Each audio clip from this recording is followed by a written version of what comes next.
Dans cette vidéo, nous allons parler de Lazar Angelov et de l'interview qu'il a postée où il explique pourquoi il a arrêté de s'entraîner et pourquoi il a disparu des réseaux sociaux alors qu'il était au sommet de sa gloire et sans doute le fitness model le plus connu de l'époque. Est-ce qu'il a été atteint de polyarthrite rhumatoïde? Est-ce qu'il a abusé de certains produits? Nous allons voir tout ça ensemble, c'est parti! Pour ceux qui ne connaissent pas Lazar Angelov, c'est un influenceur fitness bulgare qui s'est fait connaître via les réseaux sociaux entre 2010 et 2014. Il était considéré par beaucoup comme l'un des plus beaux physiques ou du moins l'un des plus esthétiques de cette période. Il a fait quelques compétitions avant d'être connu, mais rien après. Il a sans doute compris assez tôt et bien avant tout le monde qu'il n'avait pas besoin de faire de compétition pour être connu et qu'avec des bons angles et de la bonne lumière, il allait paraître bien mieux qu'à côté d'autres bodybuilders sur scène, et c'est très intelligent de sa part à mon avis. En 2015, alors qu'il est au top de la sphère fitness, il annonce qu'il va se faire opérer des coudes et des genoux, mais qu'il va revenir vite, plus fort que jamais, et One eternity later, il disparaît complètement. Il ne poste presque plus sur les réseaux ou des vieilles photos de son physique d'avant. Et là, tout le monde se demande qu'est-ce qui s'est passé. Je voulais vous parler de cette vidéo parce qu'il y a beaucoup de similitudes avec la deuxième vidéo de la série que je fais sur les blessures. Si vous ne savez pas de quoi je parle, je vous la pose juste ici et vous pourrez aller la regarder après celle-ci. Et donc je voulais pointer du doigt ces similitudes et profiter de l'expérience de Lazar pour vous donner à la fin de cette vidéo des astuces et des directives pour ne pas reproduire les erreurs qu'il aurait pu faire. Partagez en commentaire les erreurs que vous avez pu faire, que ce soit au niveau de votre nutrition ou de votre entraînement. Ça nous permettra d'apprendre les uns des autres. Et tant que vous y êtes, lâchez un petit pouce bleu, ça fait toujours plaisir. Donc qu'est-ce qui s'est passé derrière les strass et paillettes des réseaux? Lazar nous explique qu'il a commencé à avoir de sérieuses douleurs à l'entraînement, d'abord dans les avant-bras, type épitrocléite et hypocondylite, et qu'au fur et à mesure, ça s'est propagé dans les bras, dans les genoux, etc. Ce qu'il explique très bien dans la vidéo, c'est qu'il ne s'est pas arrêté malgré les douleurs. Et même plus important, il n'a pas du tout modifié ses entraînements et les charges qu'il utilisait. Comme je vous le disais dans ma vidéo, c'est un aspect très récurrent chez les sportifs, surtout en musculation. C'est difficile de s'entraîner à 50-60% de ses capacités parce que c'est frustrant et que l'ego en prend un coup. Finalement, il arrive au point où il ne peut plus rien faire sans douleur, même pas prendre son téléphone. C'est-à-dire qu'il est vraiment à un stade avancé en termes de blessures et de douleurs. Il décide à ce moment-là d'essayer la kiné et il bombarde les jambes en attendant, mais il commence aussi à avoir les mêmes douleurs au niveau des genoux. Il en a marre, il n'en peut plus, il décide donc de se faire opérer. Et on connaît la suite. Il poste quelques vidéos de son comeback, il fait quelques apparitions publiques en 2017, donc 2 ans après, et ensuite il disparaît à nouveau jusqu'en 2020. Alors qu'est-ce qui s'est passé? J'ai entendu beaucoup de choses qui ont circulé au sujet de Lazar et de ses blessures. Qu'il a abusé des diurétiques et des produits dopants, ce qui a agi sur la lubrification de ses articulations et qui les a asséchées et donc détruites. Qu'il est atteint de polyarthrite rhumatoïde, qui est une maladie auto-immune qui s'attaque aux articulations et d'autres parties du corps. Et cette maladie a la particularité d'atteindre les mêmes articulations par symétrie. C'est-à-dire que si votre coude gauche est atteint, votre coude droit arrive assez rapidement.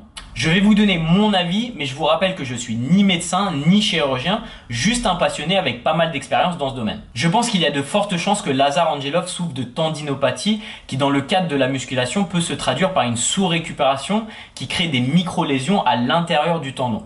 Et à mon avis, son plus gros problème, c'est qu'il a manqué de patience et qu'il n'a pas voulu écouter son corps. C'est pas difficile de voir que c'est quelqu'un de très fier avec un gros ego. Ça a dû être extrêmement difficile pour lui d'accepter qu'il ne pouvait plus faire ce qu'il voulait à l'entraînement à cause des douleurs qu'il ne pouvait plus supporter au quotidien. Il n'a pas voulu écouter les signaux de son corps qui lui disaient qu'il poussait trop et qu'il devait prendre le temps de récupérer ou au moins changer des choses dans son approche. Et tout ça découle principalement de son ego. Il ne voulait pas s'entraîner moins ou moins lourd parce qu'il ne voulait pas perdre son niveau, son physique, c'était trop important pour lui. Il le dit dans la vidéo, il avait la pression des réseaux sociaux, son image c'est son business, et il ne peut pas se permettre de ne pas être au top. Quand il a finalement été obligé de le faire et d'essayer la kiné, il a compris que ça allait lui prendre du temps et on lui a certainement vendu à ce moment-là qu'une opération irait plus vite. C'est donc ce qu'il a choisi. À ce sujet, il dit même dans son interview qu'il regrette en partie d'avoir pris cette décision de manière aussi hâtive. Il faut savoir que les tendinopathies sont sans doute les blessures les plus communes en musculation. Ça arrive pour différentes raisons. Technique d'exécution, sous-récupération, programme inadapté, tâches répétitives de la vie quotidienne, etc. Mais je peux vous dire que dans la grande majorité des cas, ça ne nécessite pas d'opération. Ça nécessite de la patience, une approche intelligente de la blessure et une modification de l'approche générale. J'ai travaillé avec pas mal de gens qui sont venus me voir dans des situations similaires où ils ne pouvaient pas passer leurs mains dans leurs cheveux sans douleur et qui sont revenus à leur meilleur niveau, voire plus, et tout ça sans opération. Il faut savoir que quand un chirurgien opère une tendinopathie, il vient enlever la partie endommagée du tendon pour soulager les douleurs, mais il ne peut pas magiquement guérir le tendon. Et dans un cas comme Lazare, je ne pense pas que c'était la meilleure décision à prendre. Lui, il voulait juste pouvoir pousser sans douleur. C'est pas comme si c'était une personne âgée avec une mobilité réduite qui souffre de ces tendinopathies au quotidien. Certaines opérations sont nécessaires, comme la rupture totale d'un tendon ou d'un ligament, mais dans ce genre de cas de tendinopathie, j'ai vraiment tendance à recommander une approche non intrusive et de prendre le temps nécessaire pour rééduquer la blessure. Si on laisse le temps nécessaire au tendon pour récupérer dans de bonnes conditions d'irrigation sanguine et une bonne nutrition, votre corps permettra une récupération complète du tendon. Mais si le temps de récupération est trop court et que le débit sanguin est insuffisant, le stress répété entraînera des micro-lésions à l'intérieur du tendon. On peut visualiser une tendinopathie comme un déséquilibre entre régénération et surutilisation des tendons. Pour s'en sortir, il faut optimiser votre récupération et limiter le stress lié à l'entraînement. D'ailleurs, à ce sujet, nous avons un chapitre entier dans Bayesian France qui aborde la gestion des blessures, les tendinopathies en particulier, ainsi que les différentes pathologies. Si ça vous intéresse, vous avez le lien en description. Je ne dis pas que c'est impossible qu'il ne soit pas atteint d'arthrite ou que l'utilisation de certains produits aurait pu contribuer à la dégradation de sa situation. Mais je pense qu'il est loin d'être stupide et qu'il a fait les modifications à ce niveau-là, voire qu'il a essayé plusieurs alternatives avant de se faire opérer des 2 coudes et des 2 genoux. Enfin, j'espère. En plus, il faut savoir que même si ce n'est pas encore clair et compris, les androgènes pourraient avoir des effets positifs sur la récupération des tendons. À mon avis, le plus gros problème a été son mindset et on le comprend bien dans la vidéo.